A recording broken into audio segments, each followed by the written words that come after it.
Buck and his men had a camp shovel and a small axe and got to work digging and chopping a passage through the branches of fallen trees. Chapter 51. As the blockage was being cleared, Aiden could see 3 men besides Buck. 2 were loggers from his own camp, Sam and 8 John, so-called because he was missing 2 fingers on his left hand. Aiden knew 8 John was part of the group that had nailed him in the outhouse because of the strange grip of that hand. 3rd man was an Indian who sometimes came to the fights and often sold game and fished for the camps. Ian didn't know anything about him, but suspected that he was probably the one who had tracked him and wouldn't be doing it for free, so Napoleon Givalry must be behind this. "Come on out," Buck shouted as soon as the hole was big enough. "Don't waste our time." The men were in evil moods after the hard work. Aiden crawled out first, expecting to be hit immediately, and he was not disappointed. As soon as he was halfway out, Buck kicked him in the ribs so hard Aiden flew backwards, crashing into the limbs of the fallen tree. Then 8 John grabbed his jacket, dragged him to his feet, held him while Buck backhanded him across the face and slammed a punch in the stomach. It knocked the wind out of him, but Aiden was hardened to punches by now and didn't collapse. This infuriated him even more. 8 John kicked the back of Aiden's legs so he fell to the knees, and Buck punched him a few times, then shoved him back in the snow. As he heaved for breath, Aiden looked up and saw Doc Carlo sitting against a rock. His hands were tied, one eye was bruised and swollen shut. His lip was cracked and there was dried blood above his ear, clear signs of a beating. "Doc?" Aiden guessed. "Was he doing tied up? He wasn't any part of this." "Shut up!" Buck shouted. "Now you, Injun!" He yelled into the hole as he picked up a broken tree limb. "Don't kill him," Aiden spat blood in the clear snow. "There's a bounty on his head in Seattle, Prairie Boy. $100, dead or alive. I can match it. You know I have fight money. You can have it all." "I can have it all anyway," Buck laughed. "Besides what I get for bringing in a vaccine, probably a bounty on your doctor friend too for aiding the Indians in an illegal way." "He wasn't aiding us," Aiden said. "We came on him by chance and took him for a hostage because he's crippled. You know he ain't no friend of mine." "Shut the hell up." "Come on out, Injun. You got no escape. Make it easy, and we'll kill you quick." "Shoot him, Tupac," Aiden yelled. "They're gonna kill you anyway." "Oh, goddamn. Don't make complications." Buck went to a horse and pulled a rifle out of his sheath, came back and pressed the muzzle against the back of Aiden's head, pushed his head down. "Now you see what's going to happen?" Buck shouted to Tupac. "You throw the pistol here, and I'll shoot his brains out." Aiden stared at the snow crystals twinkling in the sky. Time became very slow. All right. The voice drifted out of the cave and barely sounded above the roar in Aiden's ears. "Here it comes." Tossed the pistol out. 8 John snatched it up and aimed at the entry of the hole. "Now the vaccine. Hurry it up." Buck shoved the rifle harder against Aiden's head, the metal barrel burning cold in the scalp. He heard the rustle of branches as Tupac handed the black saddlebag up through the hole. Aiden tensed, every nerve coiled. He knew what was going to happen next. He squeezed his eyes shut and focused only on the feel of the rifle barrel on his skull. As it was, he could hear Buck's heartbeat through the metal. The instant Buck swung the rifle toward Tupac, Aiden sprung. He smacked the barrel aside just as Buck pulled the trigger. The bullet ricocheted off the rock and zinged harmlessly away, but the rifle spun out of reach before Aiden could grab it. He smashed his fist against the side of Buck's knee, grabbed his leg and wrenched him down. They tumbled together toward the top of the fallen tree, branches smacking and snapping beneath them. There'd be no play wrestling now. Rules didn't matter. Hurt didn't matter. Aiden was set on damage. Drove 2 quick punches into Buck's nose. Felt the skin of his knuckles burst open but did not register the pain. Buck hauled and threw him off. There was clear on the treetop now. Aiden plunged through the crust and into a drift up to his waist. He struggled to get out, but it was almost noon. The day had grown warm and the snow sticky. Buck staggered forward a few steps, then bent over, resting his hands on his knees, breathing heavy. "Pull him out, boys," Buck yelled to Sam and 8 John. Buck picked up a tree limb from the litter of broken branches. It was 2 inches thick and a yard long, ripped down the middle with jagged edges. The wood inside almost white as the snow. Aiden tried to kick and pull himself out of the drift, but his arms broke helplessly through the frail crust. "Been waiting a long time to knock you into place," Buck laughed. It was the oddest thing. For a moment, all Aiden could think about was what a pretty day it was. Snow glistening and glittering and blue ripples over the blue, brown-like hair ribbons. Two men flailed clumsily through the branches to get him. Aiden waited until they reached him and grabbed one sleeve in each hand and pulled them forward. He jabbed the heels of his hands up, one into each man's face. He punched 8 John squarely on the chin so hard he could feel the reverberation of teeth crashing together. Aiden's hand slipped off Sam's beard, but the blow was still strong enough to jar him. As they fell, Aiden pushed his palms against their backs, using the leverage to pull himself out of the drift. Before Aiden could get his footing, Buck swung the stick with a baseball bat. Aiden darted back, avoiding it by inches. Saw Tupic climbing over the fallen tree, scrambling to help him, but the Indian tracker had recovered Buck's rifle and pointed it at Tupic. Buck swung again, and Aiden slipped in the snow. His wet clothing slowed him down, and before he could get on his feet, the club caught him hard against his leg. He scooped up a handful of snow and threw it in Buck's face, then rolled out of the way and sprang up. Buck cursed, swiped his arm across his eyes, and swung again. Aiden threw his left arm to block the blow, then caught hold of the stick with his right hand, yanked it as hard as he could, and purposely fell backwards, pulling Buck toward him. Aiden felt the end of the limb hit his shoulder, glanced off, then plunged deep into the snow crust and hit the ground below. He felt splinters gouging his palm as the wood slid through his hand, and he felt Buck's body, heavy as the saddlebag, landing on the jagged point.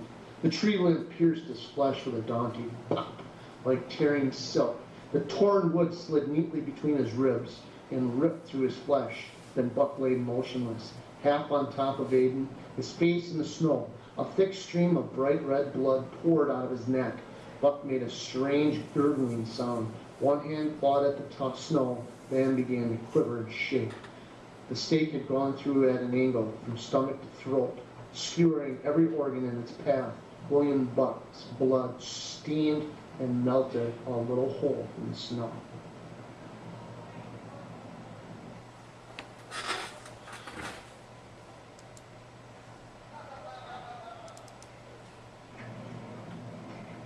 Devil's Paint Box, Chapter 52.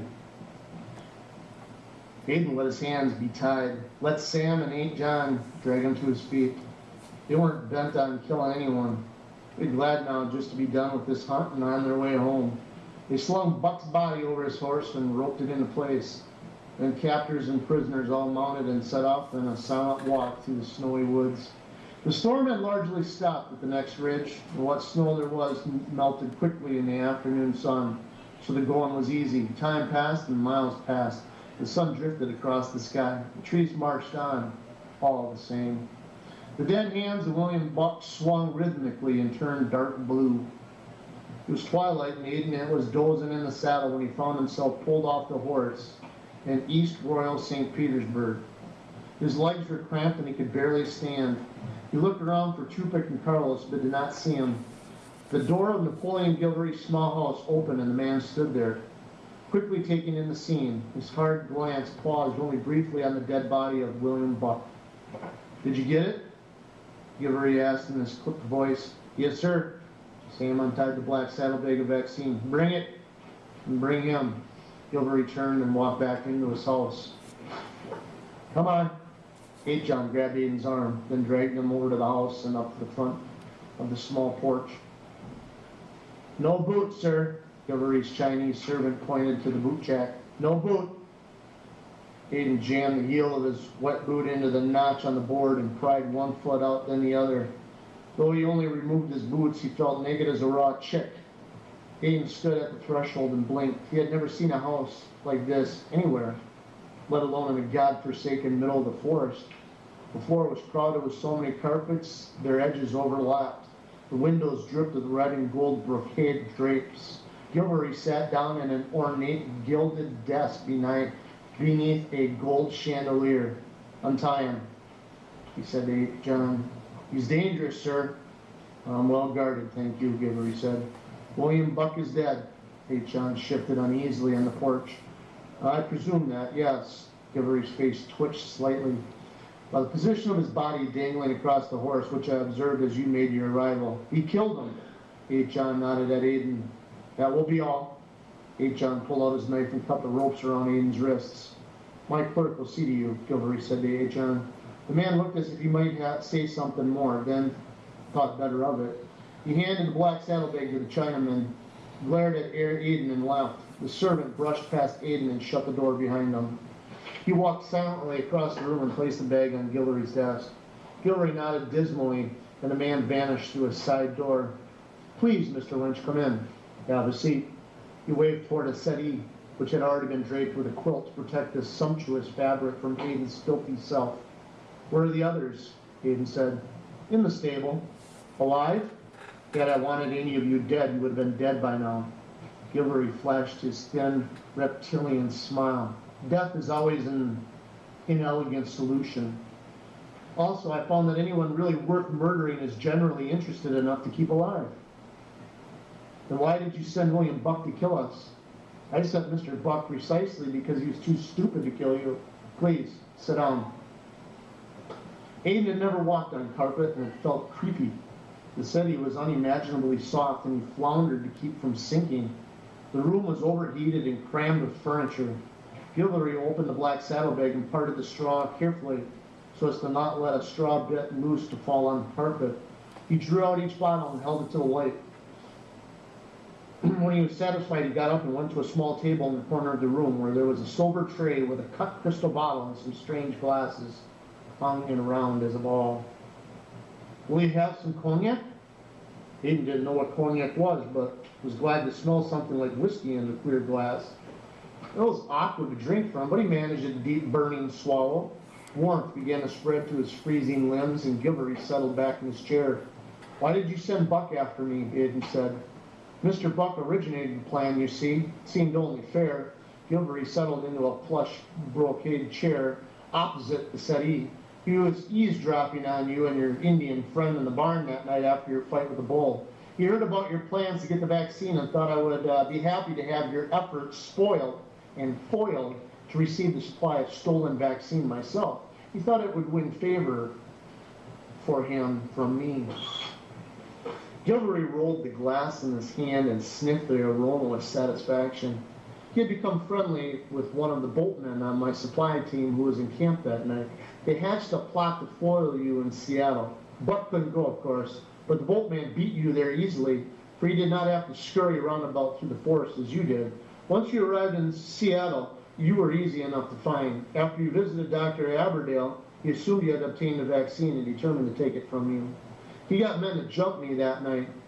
Yes, focused on a task, you see, but sadly lacking the intelligence to investigate the situation. To learn as you did rather easily that the vaccine was already gone and where it was going, I, of course, knew this. All the logging camps were notified weeks ago to expect the vaccination team sometime in late January, weather conditions permitting, of course. Buck, you see, failed to consider the smallpox vaccine would hardly have the same value to me as it would to your Indians, because of it as a commodity I can really obtain. Guillory turned the lamp wick up a bit. "You're not hurting too badly." He peered at Aiden's bruised face. "I'm fine," Aiden said.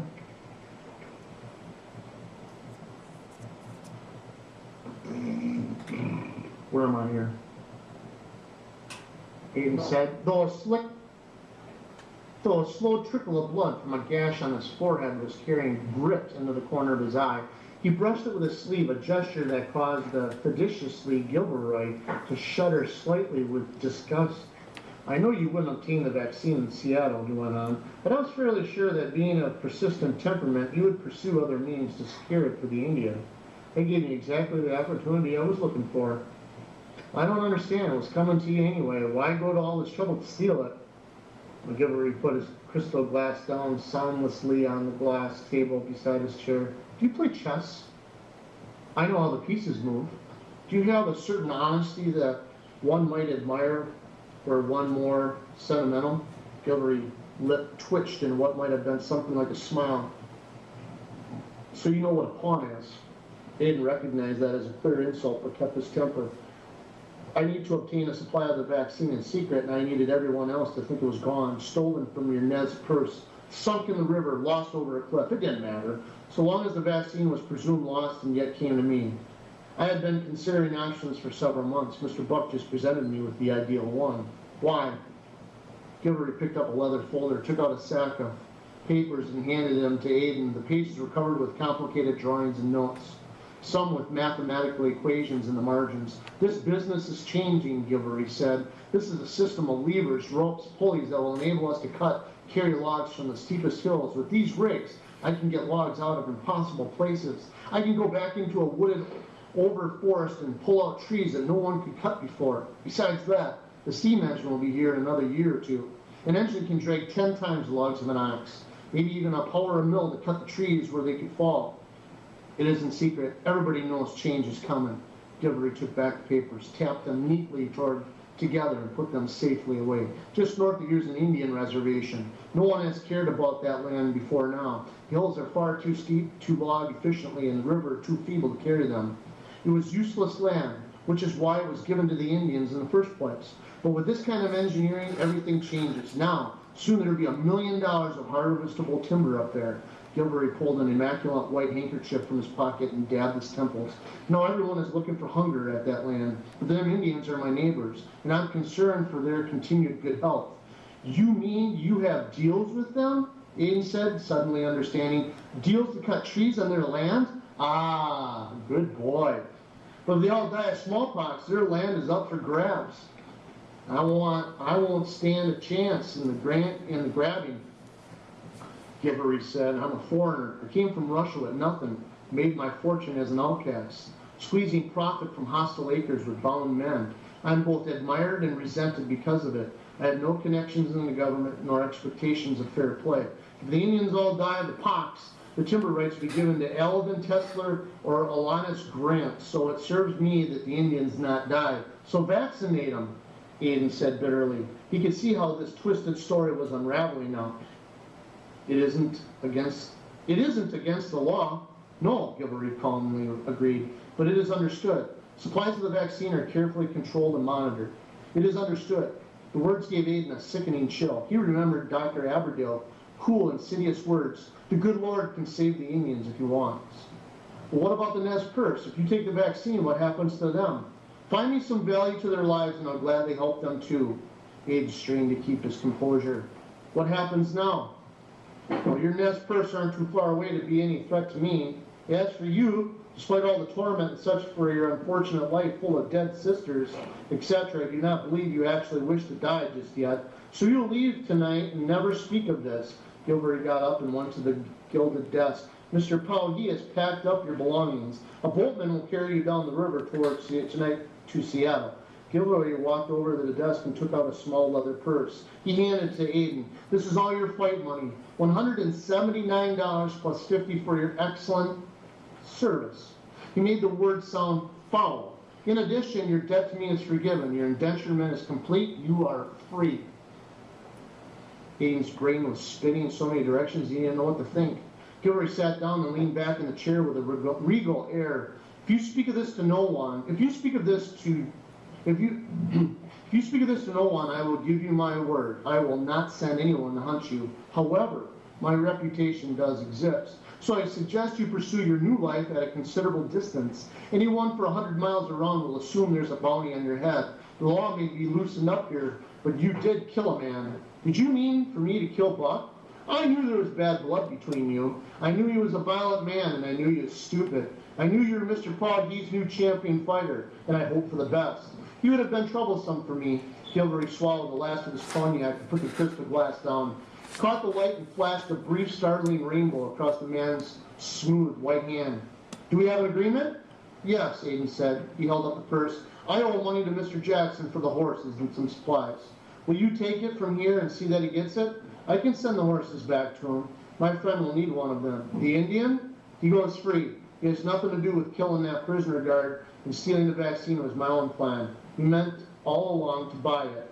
Gilvery frowned, obviously annoyed that Aiden had declared and not asked. I have no interest in all in that. I will neither pursue nor protect him. I cannot speak for the others. And the other man that was brought with us, Aiden went on, is purely our hostage. He's a doctor. He's one doing the vaccinations. You will need to let him go too. Is there anything else you'd like? Gilvery said sarcastically.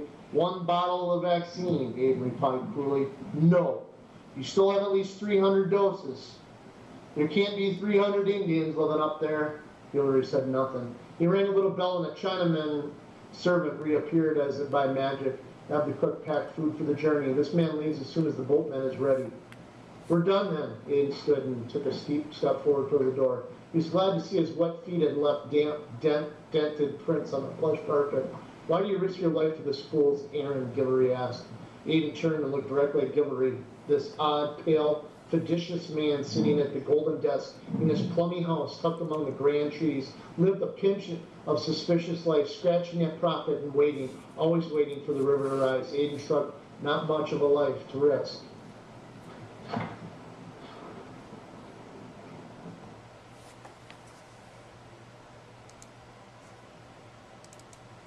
Devil's Paintbox, final chapter, 53. Aiden stumbled out into the cold night. The little town of East Royal St. Petersburg was almost empty and quiet. Very different from the last time he had been here. Lamplight from the bunkhouse spilled a soft arc on the muddy ground. He heard the sounds of men talking and smelled meat cooking. Was it just now supper time? Time had lost all meaning to him. He looked up at the sky, but there were no stars to be seen. Everywhere in the world, he thought, people were going on with their ordinary lives. Hindus, pygmies, soldiers, settlers, Indians, artists, and some were good and some were horrible. And no one knew why. Aiden? He looked around, startled. The veiled figure came out of the shadows. Bandy? The rustle of her skirt hit him with shocking happiness. Out of nowhere, tears flooded his eyes and he reached for her. They hugged. For they couldn't have not, and quickly stepped apart, for they never had before. Are you all right? She asked anxiously. I'm fine. He couldn't see her eyes through the veil, but through the veil, but knew she was examining his face. He took her hands. What are you doing here? Is everything settled? What do you mean? What do you know? Dear lad, I know you are wonderful and brave, and I will never see you again. Was it you that kept Gildery from killing me? Mr. Gildery talks with me, that is all. But her voice broke. I know you must go now. She pulled a thin chain off her neck. Take this. On it was a small ring, a thin gold band with a tiny ruby in the center, flanked by two pearls small as a baby's tear. It is a child's ring, she explained. Though I wore it until I was 19, it doesn't fit anymore, she paused. The scars, you see. But it is a token of happier times. She handed it to Aiden. So you will not forget me. I could never forget you, Bandy. Don't. She touched his cheek. Aiden pushed her hand away, lifted her veil, and kissed her on the lips. She tensed at first, then went soft in his arms and kissed him back. It was like fresh cream on summer night. When she pulled away, Aiden stumbled into a swoosh of cold. Go now, Bandy whispered. Where do I go? I don't know. The musical voice faltered. Somewhere in the world, somewhere better than here. Where's better? Wherever you are. She pulled her coat tighter, turned, and walked away into the darkness. A lantern hung on a post by the stable, and Aiden took it with him as he pushed open the heavy door. Carlos and Tubik were asleep in the hay, but sat up quickly as the light flickered across them. Aiden hung the lantern on a nail and knelt to untie them. The three of them, with their damp, dirty clothes, sweat, and crusty wounds, smelled more pungent than the whole rest of the stable. Listen to me, for I don't have much time, Aiden said. I'm leaving soon. You will also be let go. The knots are difficult to undo, tightened by movement during the long day's ride. Touching Carlos's limp arm made him feel oddly embarrassed. But I think it would be best for you to leave before daylight, he said to Tupik. Where do we go? Tupik asked. Not we. I'm going alone. The rope finally came free, and Tupik rubbed his wrists where deep red marks carved his skin. You can keep Jackson's good horse, Aiden said. I bought it. Gildery promises he won't chase you, but there is a price on your head in Seattle. But why is Gildery letting you go? Carlos asked warily. He got what he wanted. Aiden looked back toward the door, listened for the sound of anyone coming, then turned back. But so did we, he said softly. Yes, Tupik eyes shone with hope. Aiden reached into a little bag and pulled out the old socks that had found in the stolen saddlebag. Even among the animal smells and their own stink, the socks were still noticeably pungent. Cooper took the bundle as they were a sacred object and stared at it. The lantern light softened all the desperate edges and filled the stable air with golden dust. They did not find it. No. Cupid carefully unpeeled the socks from his lap. Out tumbled the little match tin. He twisted off the cap and his shoulders dropped with relief as he saw the strings tucked inside. He tipped the tin to show Carlos the contents. We took a few strings from each bottle, Hayden explained, while Buck and the men were digging us out. He couldn't read the expression in Carlos's face, just a few from each so they wouldn't be missed. It isn't much, maybe 50 or 60 strings, but Carlos turned his head and held up his hand as he was trying to stop the words in the air. You can make it into more. I can't. Carlos' split lip cracked open as he talked. A slow drop of fresh blood beaded out. I only vaccinate people. I haven't ever seen the production farm, and there's no way I could smuggle any more out for you. If that's what you're thinking, be glad for your 50 doses. We think not modern vaccine, Tupik said, but the old way, like on the orphan ship. No, Carlos wiped his mouth, arm to arm. You could vaccinate all the Indians in the country that way, Aiden said. You just have to get it started. He rushed on as if a second's delay would give him too much time for sense to crumble the plan. Had they come up with an idea while trapped in the rock shelter? In those few frantic minutes, while shovels stabbed at the snow above them and Buck's axe chopped through the fallen tree, you could teach the Indians how to do it themselves. No! Carlos stood up angrily, but there was no place to go. He sank into the corner of the stall just a few feet away. It's crazy. Forget it! A mule in the next stall stomped and tossed its head, annoyed by the disturbance. I know of the problems, Tupik said. I will tell the problems to my people. Let each one decide if they would take this chance. It isn't that simple. But it is, Aiden said. A strange feeling was rising within him. Something like panic and anger, but at the same time the opposite, something like hope. He was unreasonable and stupid, but splinters in his throat. You saw more horror than any of us. Aiden felt crazy beyond any drunk. His lips burned from Bandy's kiss, but you had hope again when you fell in love with Maddie. Stop. She would do this. You know she would. Carlos pressed a hand to his eyes. The Indians are doomed, he said sharply. He stared at the lantern flame, his eyes dark as a swallow's wings. Smallpox, massacre, starvation. Why this lost cause and not another? This one came along, Aiden said simply. The barn door opened and a stream of light knifed through the straw. Boat's ready, voice called. Yeah, I'm coming, Aiden said. Turned back to Carlos. I'm tired. He shrugged for words to fit. I'm tired of there being nothing good. I'm tired of hopelessness. Maddie was good. Clever Crow and your father. Aiden took the little match tin and carefully pushed the lid back on. We don't have some kind of hope. It's like we can't cancel out our lives. Aiden took the heavy purse from his pocket.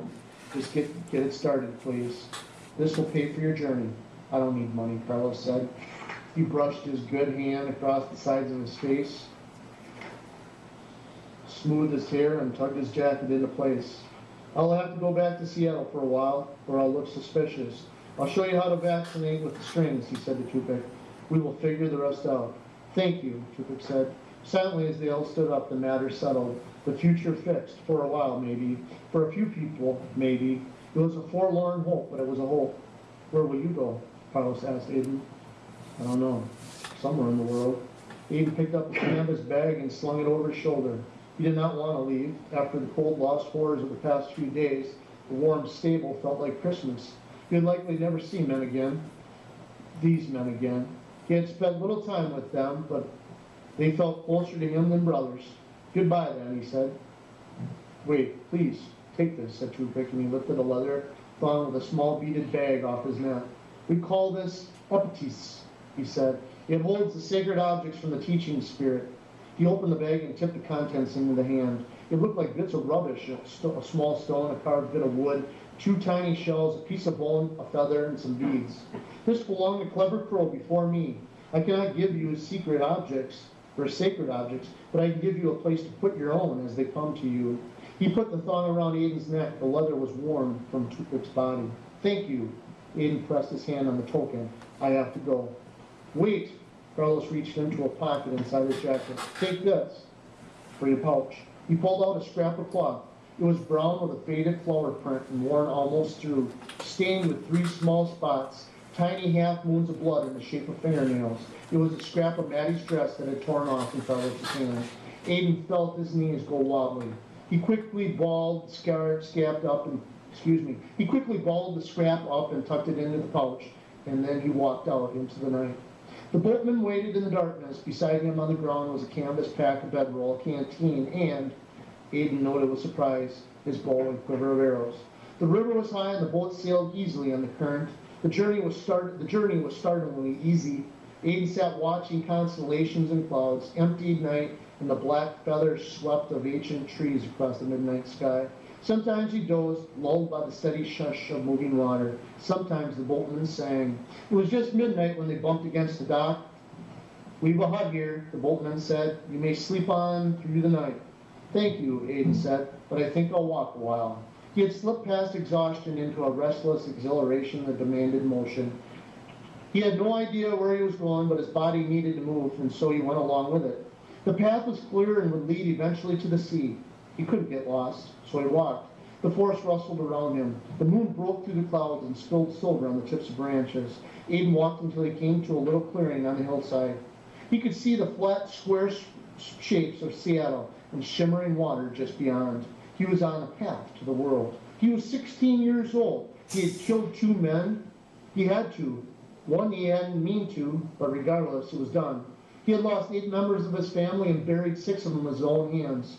He was in the middle of the night, the middle of winter. He was alone in the world and a fugitive, but there was a path, at least for the next little while. He laid his next hand over the leather bag and pressed it against his chest and walked on.